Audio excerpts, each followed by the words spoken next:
Hello, it's your nurse again, Nurse PELUMI. So today we'll be having a discussion about CPR. I'm sure CPR is not something that is new to you. You have heard it somewhere before. So what is the full meaning of CPR?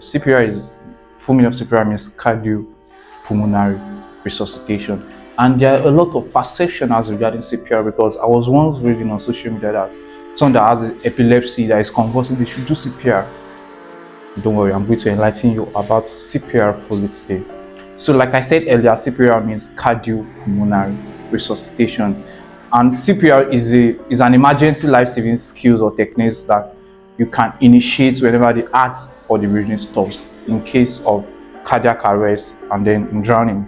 And then let me tell you, whenever the heart is functioning properly or whenever there is breathing, don't commence CPR as it's not the emergency response at that point.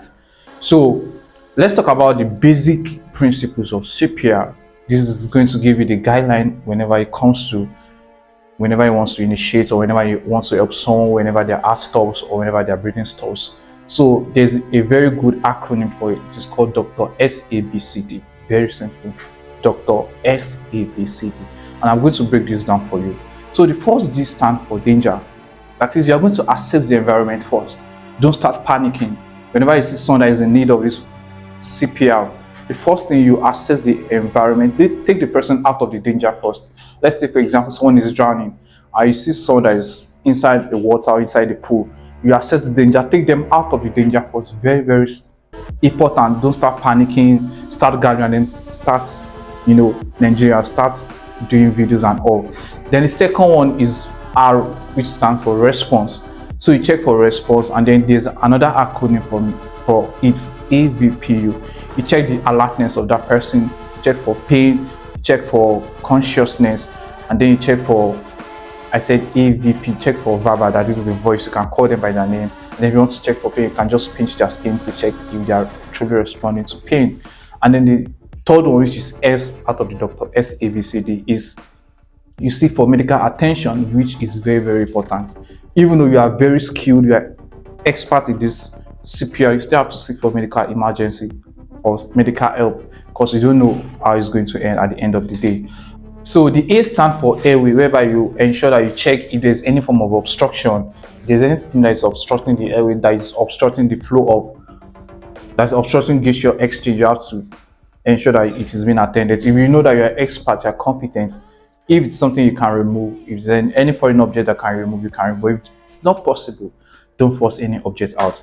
And then if you want to open the airway, you place one hand on your forehead, the other one under the chin, and then you tilt it up so that to open the airway.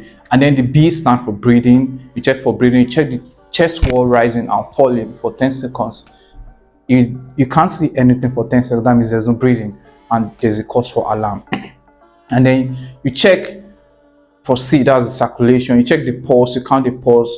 And then there's a way you count the pulse. You can count the pulse whenever you don't have any device manually. You can check for brachial artery or radial artery. The radial artery is around your wrist, and then at the outer part of that is your thumb. Closer to there's a bone here, radial bone. Then you can count the pulse. For those people that are medically knowledgeable about this, but if you don't know, you can always watch our next video.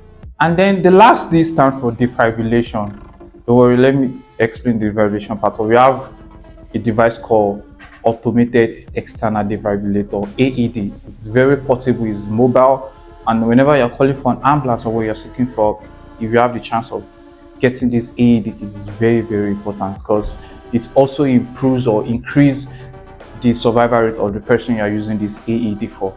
So now let's move on to some information or some things that goes on the internet about this CPR.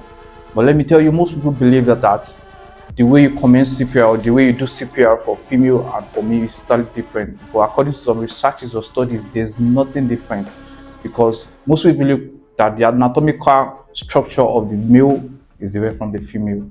But this is not true. The way you do for male is the same way you do for female, because most female nowadays tends not to seek help from the passersby whenever they're in need of CPR. So in my next video, I'm going to be showing us the practical way of how to do CPR, because this is a practical aspect and it is very important. So watch out for my next video. This is the Bliss Caregivers. and we have various services that we can offer to you. And even in emergency cases, we have partners with organizations that we can render help so that we can arrange an ambulance for you. And then we have experts that can always come to your help whenever we need us. Don't forget to like our social media platform: YouTube, TikTok, Instagram, Facebook. Thank you. Don't forget to watch out for the next video. I'm going to be showing all the way you can comment CPR, how to make use of the AED. Thank you.